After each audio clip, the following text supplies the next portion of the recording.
Today's video is going to be focused on a phone mount because I have nowhere to put my phone on this thing, and when I'm in the woods I often like to use maps to navigate the trails, and I don't know, there's really nowhere good to put my phone right now. Like, I've tried sticking it up there, it always falls off, so we're finally installing a nice hardwired phone mount with built-in wireless charging.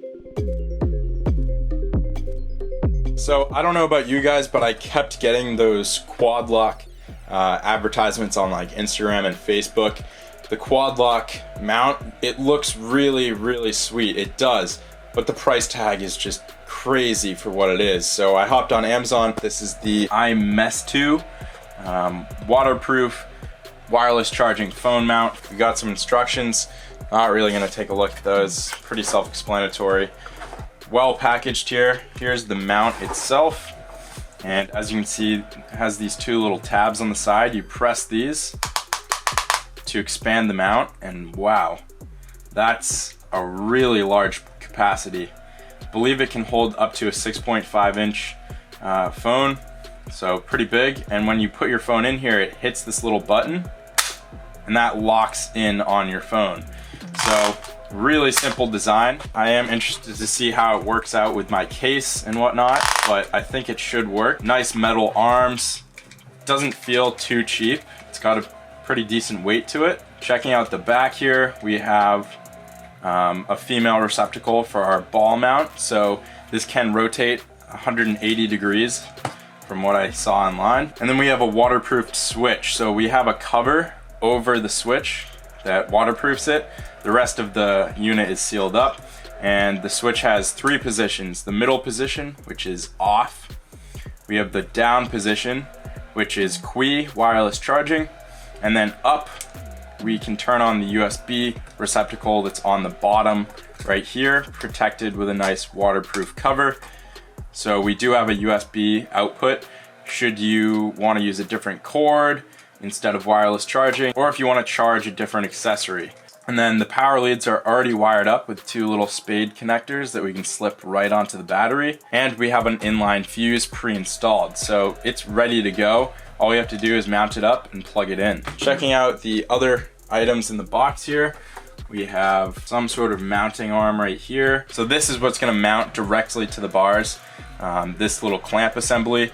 And as you can see, we have an insert here, which will accommodate smaller bars. We have a larger insert right here, which as you can see has a larger diameter than the one that's currently inserted.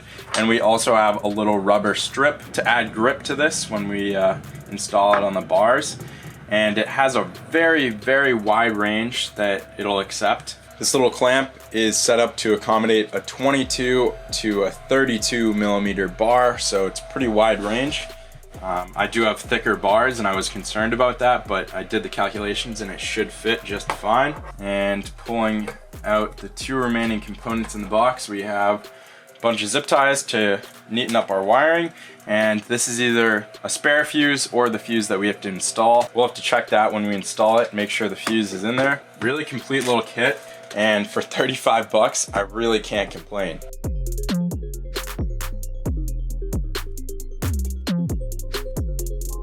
Alright, so in a perfect world, I would have this unit hooked up to an ignition power source. I would love to wire it into the headlight, but that's definitely a no-go. You don't want to wire into any of the factory lights because they're only set up for that amount of current and amperage, and if you put anything else on the circuit, it's going to blow the fuse, so not worth doing that. If I wanted to go really hardcore and make sure it's an ignition power source, what I could do is I could hook up a relay to my taillight here, and of course the taillight is only on when the bike is on, so I could hook that relay up there and make sure that the unit is only on when I have the key on. I'm not terribly worried about it. I'm pretty good about shutting things off, and it has an off position, so I'm just gonna wire it directly into the battery for now. I might add a relay in later on down the road, but I think it'll be just fine hooked up to the battery. So I pulled off my seat, my side panel, and this screw right here, so I can run my wire up through this wire guide and up to the unit, which is going to be mounted on the handlebars. I think I'm going to mount mine over on the left side so it doesn't cause any issues reaching my key. I don't really want that clutter over here. We're going to grab our mount, put it on here and play with some mounting options. And then once we have the mount secured, we can run our wires down and hook it up to the battery. So a little bit of a better explanation of all the little mounting goodies we have.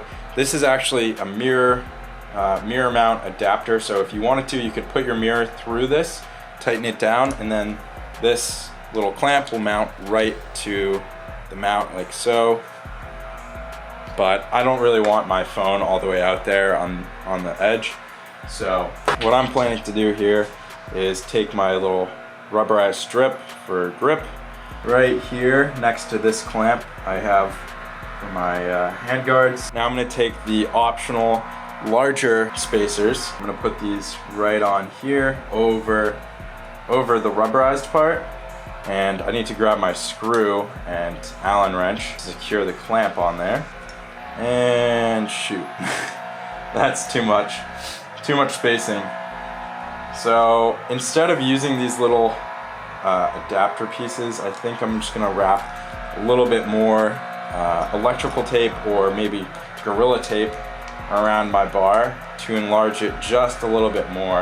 All right, so 2 layers deep, putting 1 more layer of Gorilla Tape over my piece of rubber that we installed.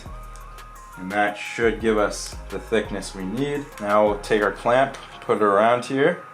Oh, perfect spacing. We'll put our screw in, grab our included Allen wrench, and screw this in. I'm not gonna cinch it down just yet because I wanna grab our mount, toss it on here, and play with the angle just a little bit. All right, so we'll loosen up the ball mount here, just have it lightly threaded on there. Pop it onto our mount, and we're gonna get this roughly positioned where we want it in terms of tilt. Of course, we can always move the ball mount in any direction we want, but I do want this to be facing me more or less. And I'll tighten it down with the Allen wrench. So that's all mounted up. Now we just gotta run our cable, plug it in, and test it out.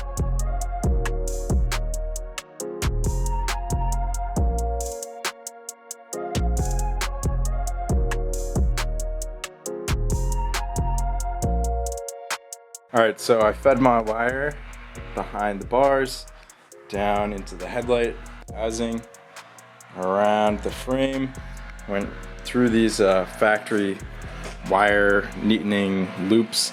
Really love that Yamaha has these on the bike, makes things really easy. You just unclip them, put your new wire in, reclip it into place. Same thing right back here. And as funny as it seems, I used a little lawn stake to pull it through from the front of the gas tank to the back, pulled it through, and we have our 2 leads right next to the battery. So just pull back the terminal covers. We'll loosen the screw right here. We don't have to fully remove it because it's an open spade connector. So we can just slide it in, tighten the screw down, and we'll be good to go.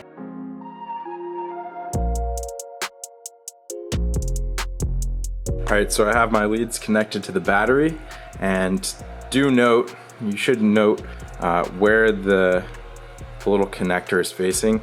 Obviously it would be really easy to just slide that spade in head on like this, but then your side panel is probably going to hit that, and over time will damage that connection. So be careful about where you place them. This could be a slight issue, but this is mounted loosely enough that it shouldn't be a problem. I'm gonna zip tie this all up, neaten it up, toss our side plate and seat back on, and we'll test this thing out. So extremely simple. We just press the 3-position switch in the down position, and this little blue indicator light comes on, showing us that it's on. Take my phone, plop it right in the middle, locks it down, and starts charging right away. Really, really cool that it works as advertised. Even cooler that it works through my big, bulky, protective case. Don't have to take that off. It latches in there great, and it feels really like, yes, I can definitely rip it out of here if I want to, but under its own weight, this is just not going anywhere. I'm very confident in it. We'll have to go trail test it, of course, and see how it works, but super impressed so far. All right, very first ride out with the iMess2, I believe that's how you pronounce it. As you guys can see, we are charging, phone's mounted up here. Vibration really isn't too bad. Phone's shaking a little bit, but nothing you wouldn't really expect out of it. The rubber isolator and Gorilla Tape seem to be doing a pretty good job, especially at lower speeds on smooth pavement here.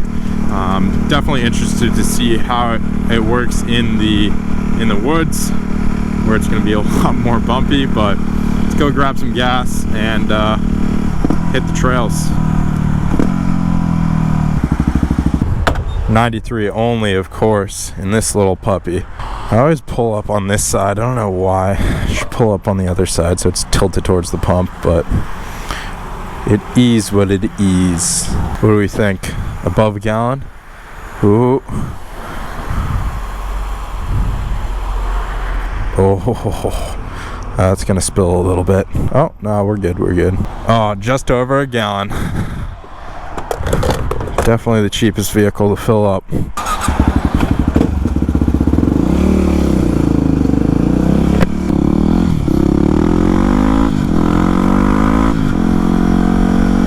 Feels nice to finally have my phone mounted up here.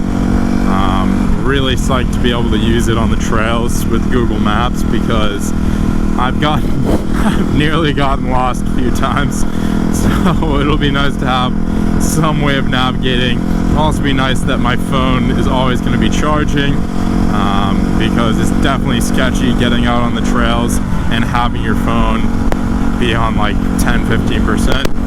We started our ride at 45%. We're already up to 48 after going and grabbing some gas.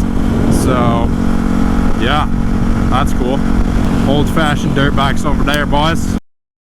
Alright, so of course, right when I get to the trail, my GoPro dies. Still went out on the trail with the Moto, however you want to say it, phone mount. Didn't fall off once. It was super sturdy, really great for the Google Maps. So we went out at 45%. I was out for maybe an hour, and we're now at 87%, folks.